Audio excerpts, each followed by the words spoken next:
No. I just wanted to welcome you all here today.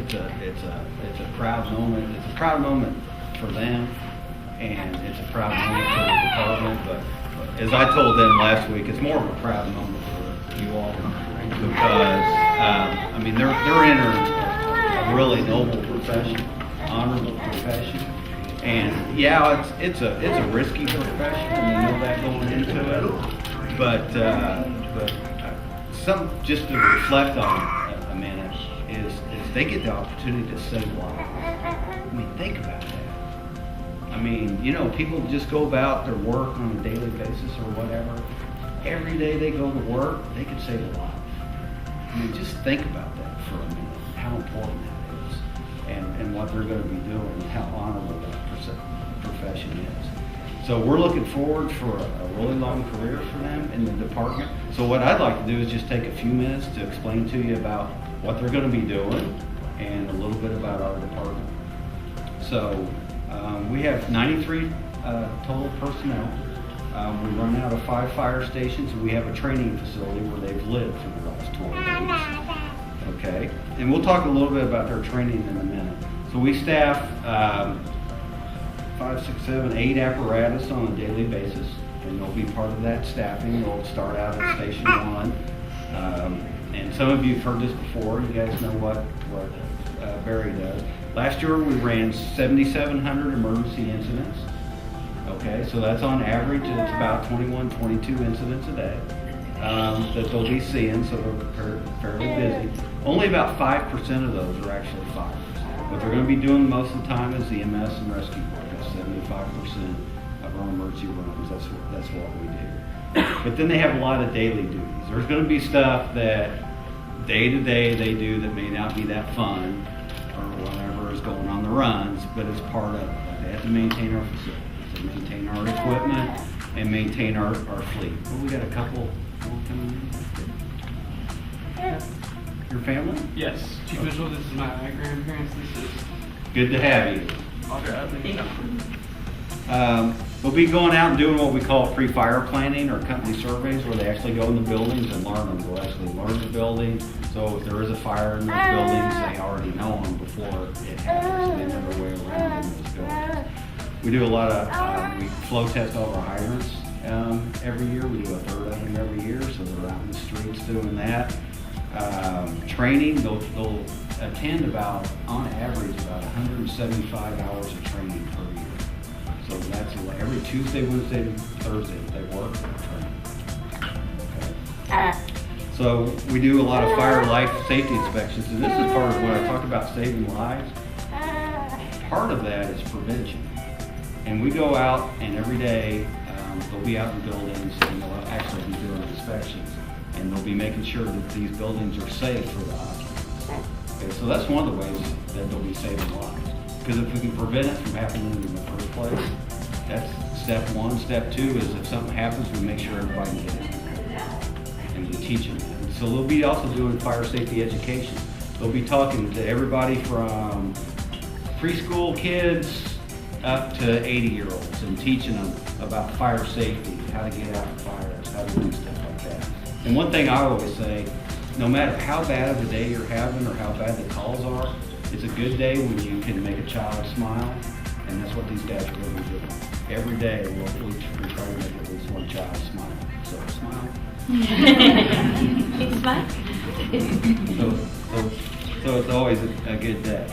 So they'll do a lot of that. They'll do a lot of station tours. We do have a lot of people come in, a lot of preschools, things like that, come in the stations, and they'll do a lot of station tours.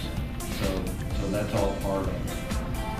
So they work, and they probably take about, so they work 24 on, 48 off, so they're on 24 hours. So when they work, and this is about their shift, so they actually complete their training this Friday, correct? And then they will have their state certificates. They'll come, they'll have 400 hours, and then they'll be eligible to compete for their firefighter 1 and 2 certificates later this spring. I think. So, and that's complete. Just because they're going on shift doesn't mean they're done learning. 2 of them just started the EMT class, I believe. Is that correct? So it starts tonight, okay? So now that's a whole another semester of training that they're going to go through with the testing. And so that will test their will a little bit too. So it's pretty hard class. But it's all part of it. So as far as shift, so Shannon will start Sunday. Will be her first 24-hour shift on first crew. And then you're next, right? On Monday, on second crew. Jacob Hall and then Josh Wheeler will start Tuesday. So you get a few days off. How'd you swing that? You must be in good with the chief or something. You must know that guy. We have a couple commissioners with us today. Commissioner Pam Still-Rice with us today. Commissioner Larry Conger. And I'll introduce the Honorable Mayor, Tom Watts. They're all yours, sir. Honorable Emma. Okay, what's the format here? Just be up to the side here. That's fine. All right, remember what I told you? Okay. Please raise your right hand. Know the right from the left. Good. Okay, I do solemnly swear. I do solemnly swear. I will support the Constitution of the United States. I will support the Constitution of the United States And the Constitution of this Commonwealth. and the Constitution of this Commonwealth. And be faithful and true to the Commonwealth. And be faithful and true to the Commonwealth of Kentucky. So long as I continue a citizen thereof. And I will faithfully execute to the best of my ability. And I will faithfully execute to the best of my ability The office of firefighter according to law. the office of firefighter according to law.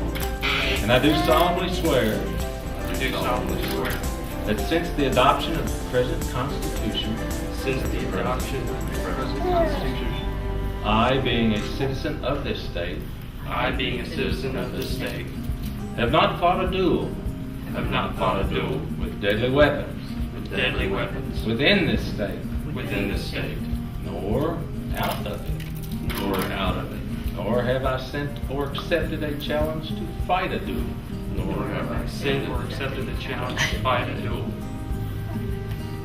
with deadly weapons, with deadly weapons, nor have I acted as a second nor have I acted as a second in carrying a challenge, in carrying a challenge, nor aided or assisted or aided or assisted any person thus offering. any person thus offering. So help me God. So help me God. Say it, Beth.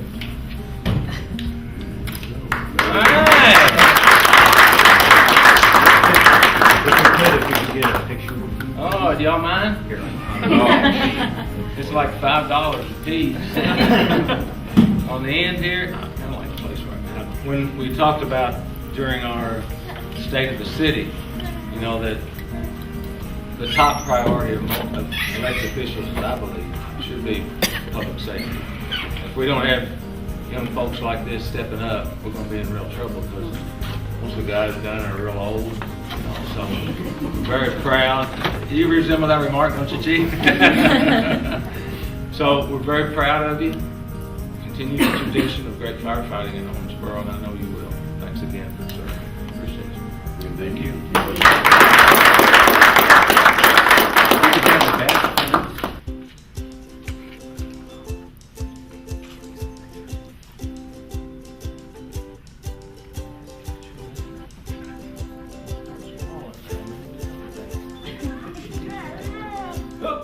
Didn't hear any yell. There's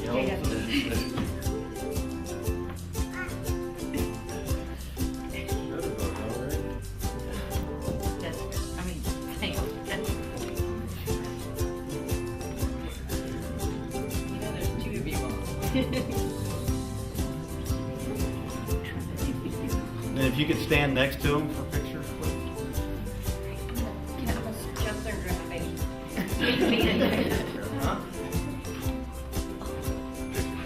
She stole him already. Hey, slobber on me, I'm good.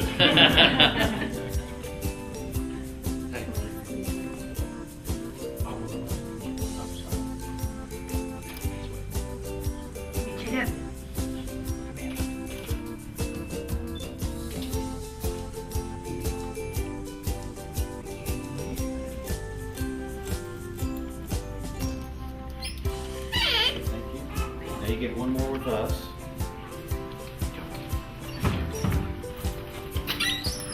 And then, like I said, after that, we'll leave this open for 15 or 20 minutes. You can take all the pictures you want.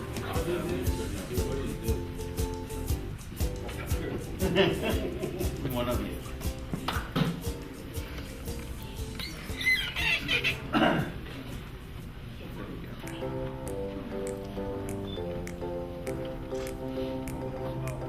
Yeah, kind of look around.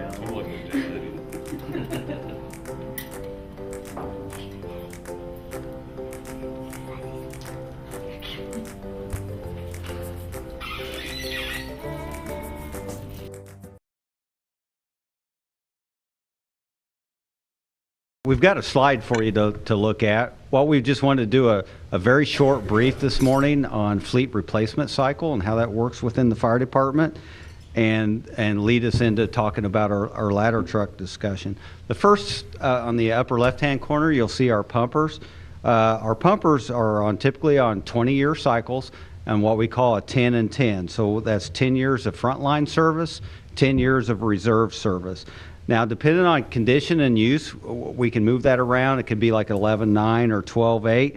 But for planning purposes, when we're actually putting money away for apparatus, we use that 10-10 cycle.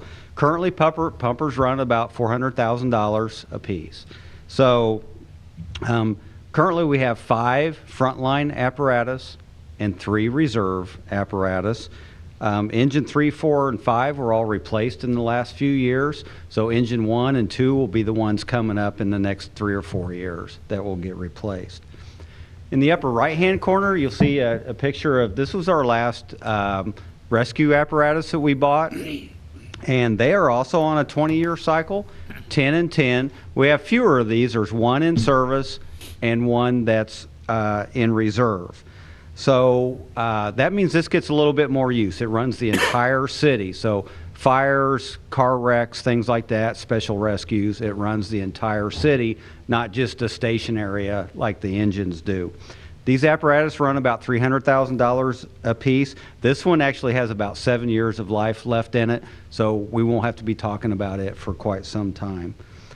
So this leads us to our aerial apparatus, our ladder trucks, like you see in the lower left-hand corner. This one's actually operating at a fire. So that's an example of typically our aerial ladders, we try to get 25 years of service life out of them. That's a 20-year frontline service, 5 years in reserve. Okay, going back a little bit of history, in 1997-98, 20 years ago, the fleet manager at the time was able to make a deal, and he bought twin ladder trucks, and he bought them the same year. So that served a great apparatus need for them at the time, but what that has done to us is caused us to inherit an expensive problem now 20 years later. So several years ago, when Deputy Director Leland Hancock took over the fleet program, him and I got together and we did a lot of tweaking. We knew that it was not going to be possible for the city to handle 2 ladder trucks at the same time. So what we did is we moved those apart a little bit, and we're going to try to squeeze more time out of one of the ladder trucks. So we wanted to see what we could do. One of the problems with that is these ladder trucks were built on commercial chassis that weren't exactly designed for the fire service. So we are starting to inherit some issues with that, but we're going to do the best we can with that. So as we approach the end of the life of these units, we wanted to start doing research on what are our options going to be. All right, which one's going to have to be replaced first? Well, it started becoming evident a few years ago. Ladder 1 started being, we started getting a lot of maintenance issues with that apparatus. In fact, it's been costing us $35,000 to $40,000 a year for the last few years just to keep that apparatus on the street. So we knew that's probably going to be the first one that we needed to replace. Well, this year, this 2017, last year, a couple months ago, we did our annual certification testing on them, and Ladder 1 actually failed its test. It went to the garage. They did a great job. They had to do some cylinder work on it, and they've got it back on the street. It recertified, but it's got performance issues. We just used it at Brescia the other night, and it had performance issues at that fire. So we're really concerned about this apparatus. So we started looking around, what can we do a lot faster? The normal process was we were going to go out for bid in 2017 for a ladder truck to be delivered in late 2018, and that's when it's in the 17-18 budget to replace that truck. We had estimated the cost of that truck was going to be between $1.2 and $1.3 million. So we did some research, and we actually found a truck already built that meets our specifications. It was really close. It was about 98% of our specifications. It was built by Sutphen Corporation for an expo they were holding down in Nashville, Tennessee. We went down to Nashville to look at it, and then we brought it to Owensboro on 2 different occasions. We went through it. Our drivers went through it. Wayne and Leland's garage staff went through it, and they said, yes, this meets what we're looking for as far as specifications. So if you see in the lower right-hand corner, that's a picture of that truck actually sitting in our station, because one thing that's important about a ladder truck is you got to make sure it fits in your station, right? So we actually put it in our station, see if it fit. So this is a Sutphen SPH 100-foot aerial platform. It sits on a chassis designed specifically for the fire service. It has a lower center of gravity than our current Ladder 1. It's much safer because of, you know, it's 20 years newer. It's got all the modern safety apparatus on it, and it has a lot more capability than we currently had.